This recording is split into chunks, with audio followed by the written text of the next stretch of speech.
What are you doing, Mitchell? Do you think she'll ever find out? Isn't this exciting? That voice. My heart faltered at the sound of it. I had come home early, feeling uneasy for reasons I couldn't explain. Now, standing in the hallway, I could hear laughter and clinking glasses coming from the living room.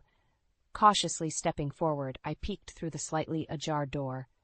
My husband Mitchell, my best friend Natalie, and my mother Donna were all sitting there, a half-empty bottle of wine on the table, surrounded by an aura of infectious joy. Mitchell's arm was around Natalie, and my mother was sitting so close to him, their knees almost touching. What's so funny? I stepped into the room, my voice heavier than I intended. The laughter died. They looked at me, stunned, eyes wide with guilt. Donna was the first to speak, masking her surprise with a too bright smile. "Casey, you're home early. We were just catching up." "Obviously," I said, my eyes narrowing. "What's the occasion?" Natalie, twirling the wineglass, tried to play it off. "Just a casual get-together. We've been missing you." I scrutinized their expressions, the forced ease and underlying tension. My stomach churned. Missing me? Since when? Mitchell rose from the couch, walking towards me with an easy smile that no longer reassured me. "Hey, babe, you okay? You look pale." Ignoring his concern, I focused on their little setup. "So, what's this intimate gathering about? Something you wanted to share?"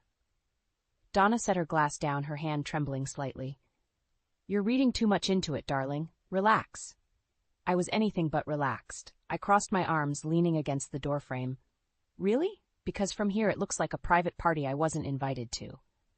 A flicker of something, guilt, perhaps, flashed in Mitchell's eyes, but he quickly smothered it with a laugh. "Casey, come on, it's not like that. We just needed to unwind a bit." Natalie nodded, but her agreement felt hollow, like an echo in a vast, empty space.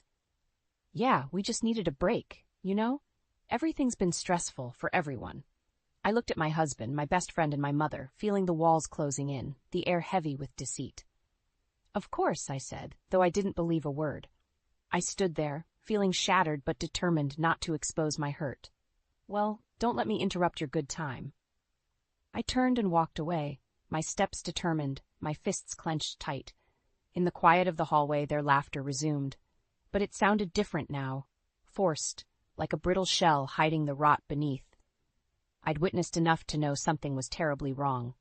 Beneath my calm exterior, the reality of their betrayal burned, each laugh and every whisper like a blade slicing through my skin. In that moment, I knew. This was just the beginning. I had to uncover the full extent of their deception. The laughter sounded different now. It haunted me as I climbed the stairs, each step feeling like I was dragging a boulder. I pushed open the door to my bedroom and collapsed onto the bed, staring at the ceiling, trying to piece together the fragments of my unraveling life. A flood of memories hit me. Growing up, it was just Mom and me. We were so close. Even now, her betrayal stung like a fresh wound. I remembered how she would hold my hand, telling me everything would be okay when things were tough. All lies now. Pushing the painful thoughts aside, I focused on my career. It had always been my escape, the one place where I felt in control. I'd worked hard for years, climbing the corporate ladder. All the late nights, the missed family dinners. Mitchell had supported me through it all, or so I thought.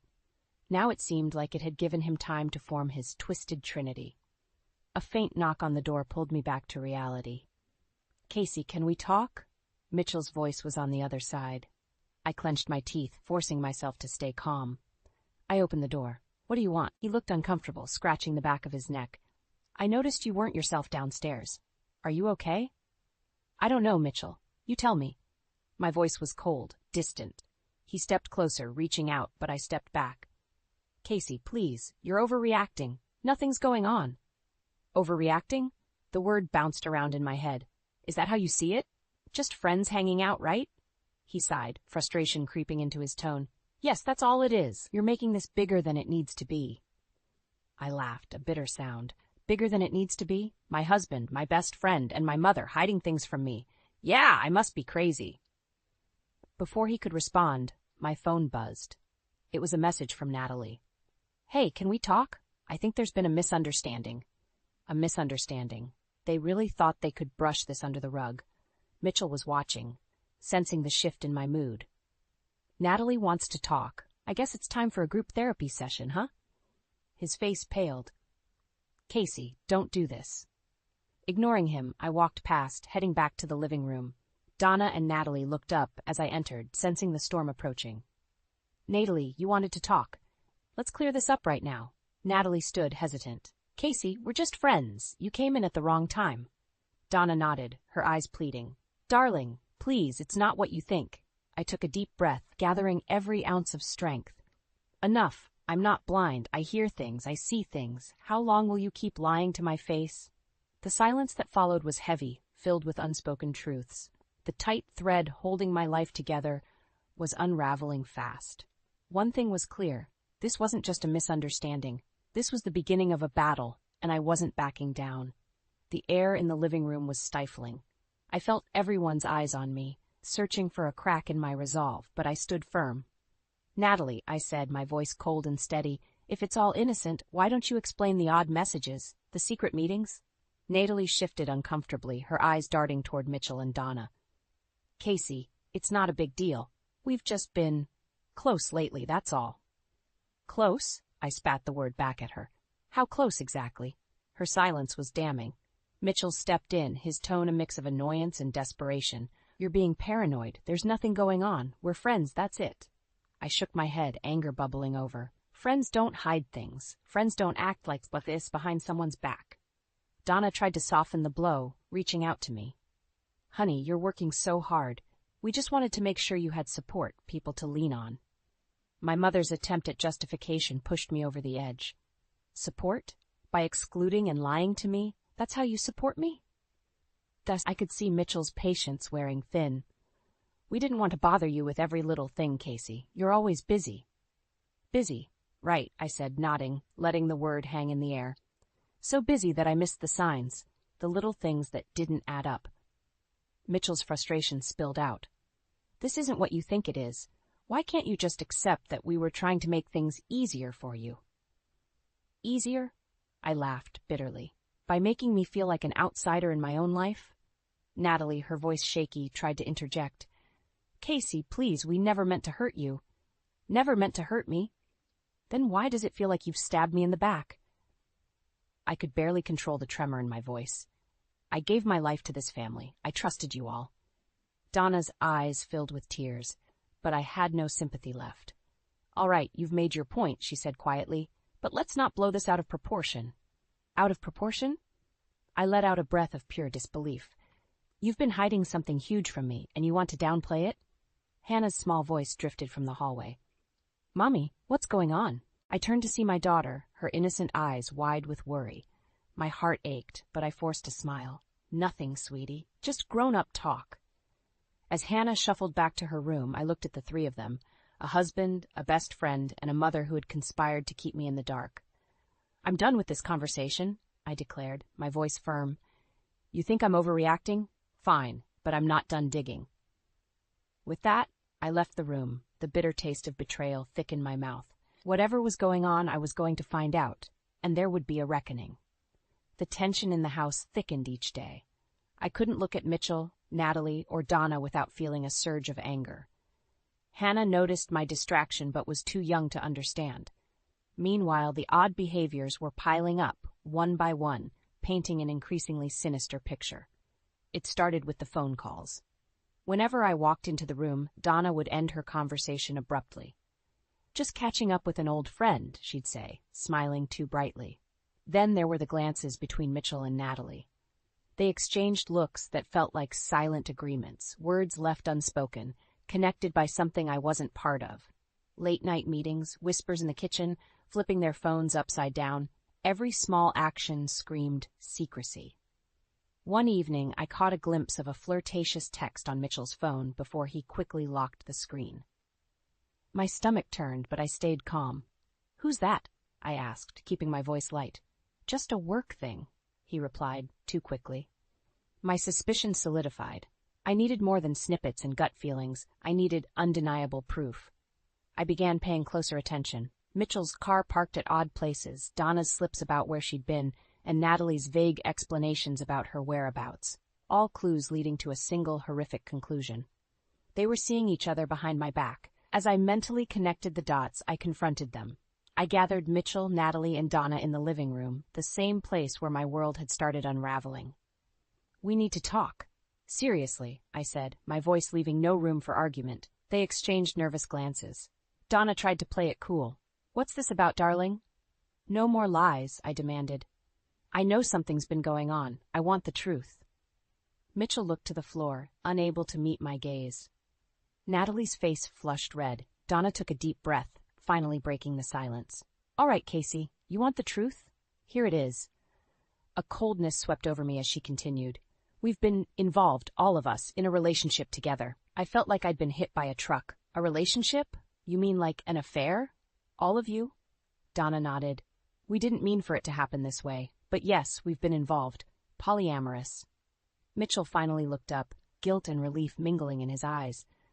"I'm sorry, Casey. We didn't know how to tell you. We didn't want to hurt you." Natalie added quickly, "We didn't choose this to hurt you, Casey. It just happened." I stared at them, the reality of their betrayal sinking in. "Hurt me? You think saying that in such a calm tone makes it any less painful?" The facade of my normal life shattered. I felt anger, betrayal, and shock battling within me, but beneath it all, a fierce determination rose. I looked each of them in the eye, a final resolve hardening in my voice. "This is not over. You will regret every bit of this." Their expressions twisted in a mix of fear and uncertainty. They should be scared. I turned and left, my mind racing with plans. My revenge was just beginning. Silence engulfed the room after I walked out. The raw mix of emotions inside me was hard to contain, but I knew I had to stay focused. After a while, I went to Hannah's room and quietly sat by her bed, watching her sleep, her breath even and calm, a soothing contrast to the storm I faced. The next morning, I called my sister Erin. "Can I come over? It's urgent," I said, trying to keep my voice steady. "Of course, Casey. What's going on?" she asked, concern coloring her tone. "It's complicated. I'll explain when I get there." I hung up, packed a small bag, and gently woke Hannah. "We're going on a little trip to Aunt Erin's, okay?" Hannah's eyes lit up. "Yay! Can we have pancakes for breakfast there?" I forced a smile. "Absolutely." Leaving Mitchell, Donna, and Natalie behind felt like shedding a skin. I drove with a clear purpose, needing the support Erin always provided.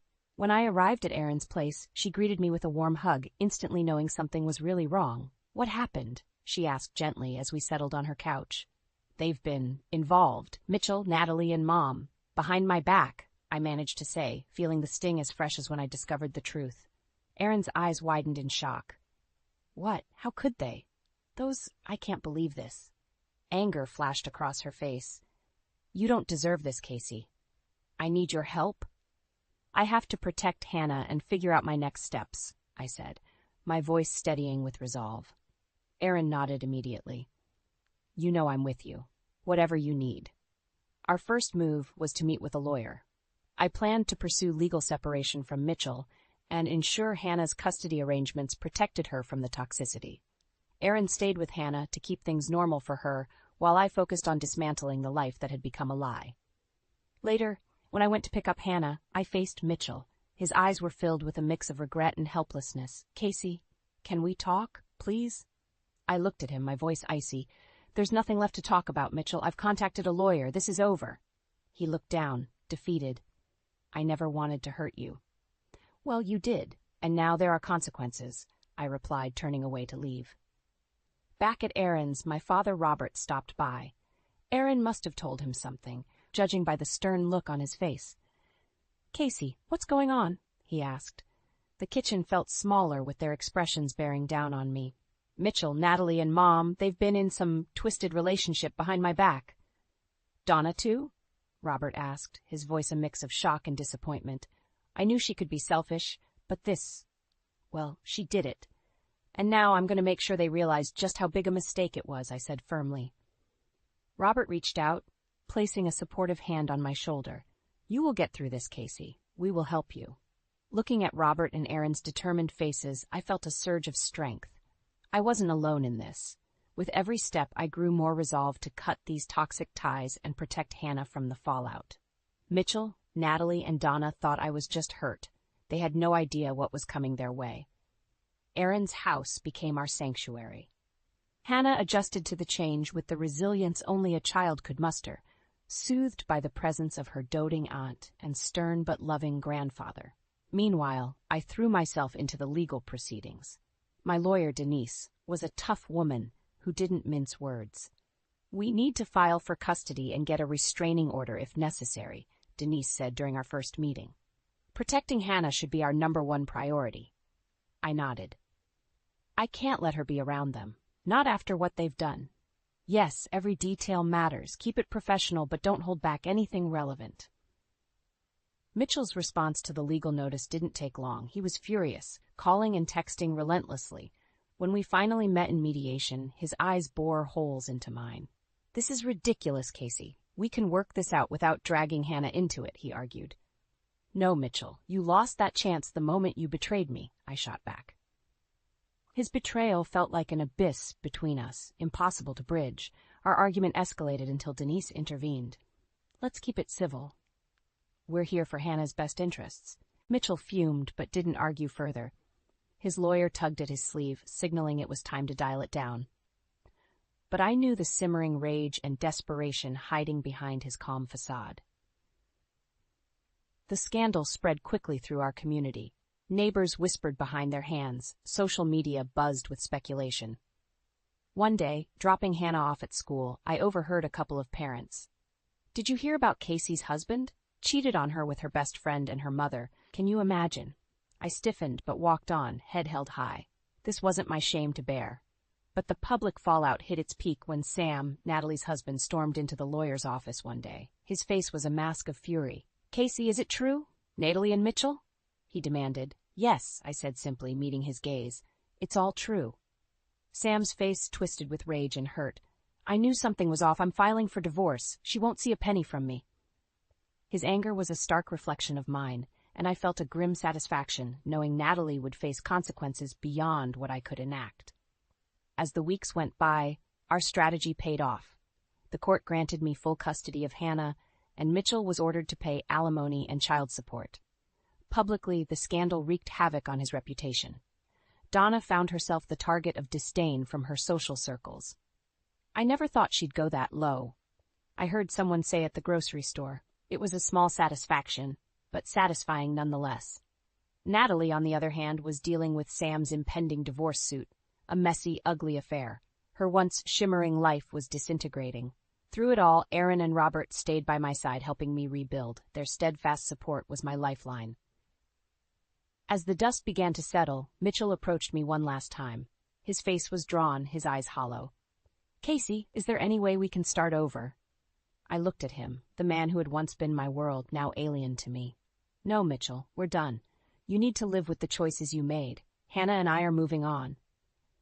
Turning away, I felt a surge of relief. I had faced betrayal and found my strength. The road ahead wasn't clear, but at least it was mine to walk, free from deceit and betrayal. Life had settled into a new rhythm at Aaron's house. Hannah was adjusting well, and I finally felt a sense of control returning. But I wasn't done. The time had come for my revenge. Late one evening, after putting Hannah to bed, I sat down with Aaron. "It's time. I need to expose them," I said, my voice resolute. Aaron leaned in, her eyes full of determination. "What's your plan?" I pulled out my laptop and showed her the secret recordings I'd managed to collect over the past few weeks. Mitchell's confessions, Natalie's guilt-ridden ramblings, and Donna's shocking admissions. "These need to go public. People need to see who they really are," I explained. Aaron nodded. "Let's do it. They deserve everything coming their way." Together, we uploaded the videos to a hidden social media account and shared the links anonymously with several community groups and local news outlets. It didn't take long for the videos to go viral. The fallout was immediate and brutal. Comments poured in, expressing disdain and disbelief. The once respected Mitchell, Natalie, and Donna were now subjects of vicious gossip and public shaming. I received a text from Mitchell late that night. "Casey, you need to stop this. It's ruining us." I ignored it. There was no room for mercy. A few days later, I ran into Donna at the grocery store. She looked haggard, a shell of the woman she once was. "Casey, I can't go anywhere without people staring at me. How could you do this?" I met her eyes without flinching. "You did this to yourself, Mom. Actions have consequences." Natalie's life was unraveling too. Sam's divorce suit was the talk of the town. I heard through mutual friends that she'd been forced to leave her job. One evening, she called me, her voice trembling. "Casey, please, I'm begging you, stop this. I've lost everything." "Good," I replied coldly. "Now you know how it feels." Mitchell, desperate, showed up at Aaron's doorstep. Aaron stood firm, blocking his way. "You're not welcome here, Mitchell. Leave." He pleaded, "Please, Casey, I was wrong. I'll do anything to fix this." I stepped forward, my face a mask of resolve. "Fix it? There's no fixing this. You did this. Now live with it." With Mitchell gone and my revenge complete, I felt a strange sense of closure. Aaron and Robert's unwavering support had given me the strength to reclaim my life. It had been a long, painful journey, but I had survived and emerged stronger. Through the chaos, Hannah remained my beacon. One evening, as we sat together watching her favorite show, she turned to me and said, "Mommy, are we happy now?" I smiled, genuinely this time. "Yes, sweetie, we're happy." In the weeks that followed, Mitchell's life fell apart. He lost his job, became a pariah in the community, and was left to brood in his isolation. Donna and Natalie were similarly ostracized, struggling to rebuild their shattered reputations. As for me, I found peace in the simple joys, morning pancakes with Hannah, quiet evenings with Aaron and Robert, and the calm certainty that I had done the right thing. The web of deceit that once strangled my life was gone. Looking ahead, I saw a future filled with hope and new beginnings. Mitchell, Natalie, and Donna had tried to break me, but all they did was make me stronger. Standing in the warm sunlight, holding Hannah's hand, I knew that we had finally found our way out of the darkness, and there was no going back. Months passed, and a sense of normalcy slowly returned. Aaron's house had become a home for Hannah and me.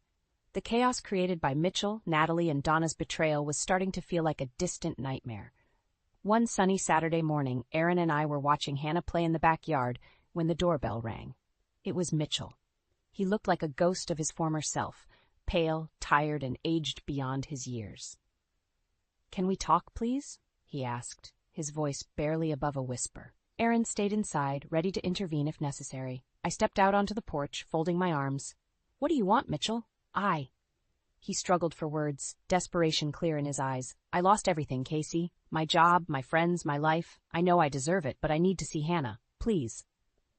"She's doing fine without you. Better, in fact," I replied, not ready to soften. "Casey," he pleaded, "I know I can't fix what I did, but she's my daughter, too." "I don't want to miss her growing up," I sighed, feeling a conflict within. "You should have thought of that before you betrayed us." He nodded, a broken man. "I know, and I'll spend the rest of my life making it up to both of you if you'll let me." "Go home, Mitchell," I said warily. "I'll think about it." Back inside, Aaron looked at me, concern etched on her face. "You okay?" "Yeah," I said, exhaling slowly. "Just dealing with the wreckage." My father, Robert, came by often, offering the kind of quiet support that spoke volumes. "You're doing great, Casey. Better than I ever expected." "Thanks, Dad," I said, appreciating his steady presence. His wisdom anchored me, reminding me of the simple truths that kept me grounded. Donna's attempts to mend our severed bond were less frequent but equally poignant. One afternoon she called. "Casey, I miss you. I'm so sorry for everything." "The damage is done, Mom," I answered with a sad finality. "It's going to take more than an apology to fix this." Over time, the sharp edges of betrayal dulled, replaced by a new focus, Hannah's future.